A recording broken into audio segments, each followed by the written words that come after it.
the title personal brand might seem a little grandiose, but the idea behind it is really about managing your professional and personal reputation. So if we think about what is a personal or professional brand, it's really how people see you and whether people will trust and believe that you can do what you say you can do. So while people might feel, well, my personal brand is different from my professional brand, particularly with online content, there isn't always a clear distinction between the two. So we'll talk a little bit more about that. And the reason why it's important is because what people think of you influences decisions they may be making about you. So while on paper you may come across as a very good candidate, if they meet you and something about how you come across doesn't sit with whatever is coming across on paper, that may create an element of doubt. So people will always want to play it safe. So it's really important that how people perceive you, in as much as possible. Obviously you can't control what other people think, but that you do as many things as you can to make sure that your personal and professional brand comes across as matching up with what you want to get across. So what are the elements of it?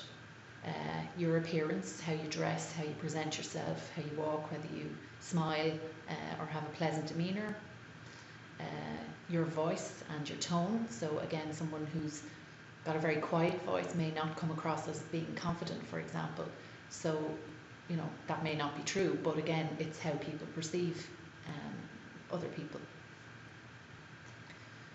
Whether you have a firm handshake or not. So again, rightly or wrongly, that can convey whether people have a really good belief in themselves. So for instance, if someone has a firm handshake and looks you straight in the eye while they're shaking hands and smiles, that usually conveys confidence, whereas someone who has a very sort of gentle handshake and won't make eye contact conveys another impression.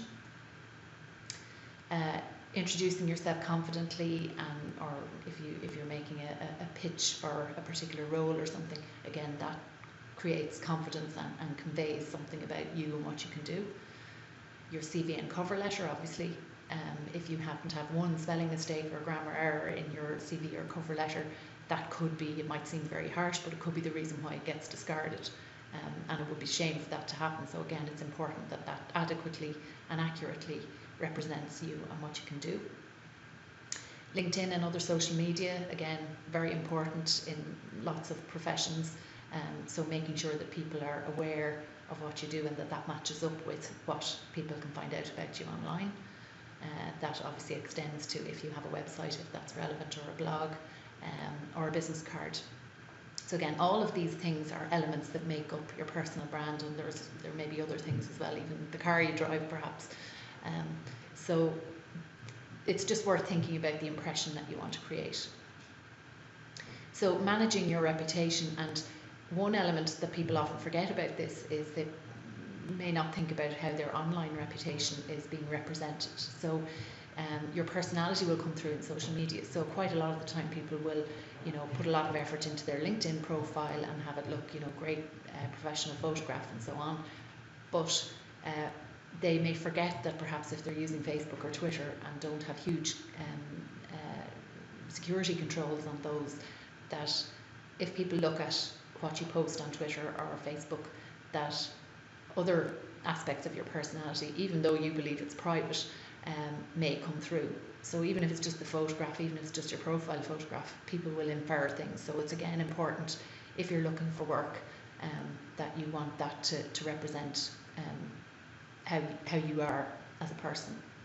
So think about the impression you want to make, and have a look at your social media pages as if you were an employer, or perhaps ask somebody else to do it. And what might you learn, or what might somebody else learn about you that they couldn't find out from your CV or your LinkedIn page? So just some interesting research from a company called Repler.com, who are based in the US. They asked employers about how they screen candidates for employment and how they use social media as a potential mechanism for screening candidates. So 91% of them do use social networking sites to screen prospective employees, and they use Facebook and Twitter primarily. And I think that again is perhaps because people are more careful about what they put on LinkedIn, whereas Facebook and Twitter may be more personal, and may reveal a little bit more about people than they do on LinkedIn. And in terms of when they do this, they look at social networking sites. Most of them, 47% of them from the survey, would say that they look at them after initially receiving an application. So that means that you may have a fantastic CV and letter of application and be a really good candidate for the job, but that if they look at look at Facebook or Twitter and see something negative, or just somebody being themselves, that for whatever reason somebody may decide, look, I don't think this is the right person for us. So it's again important to bear that in mind.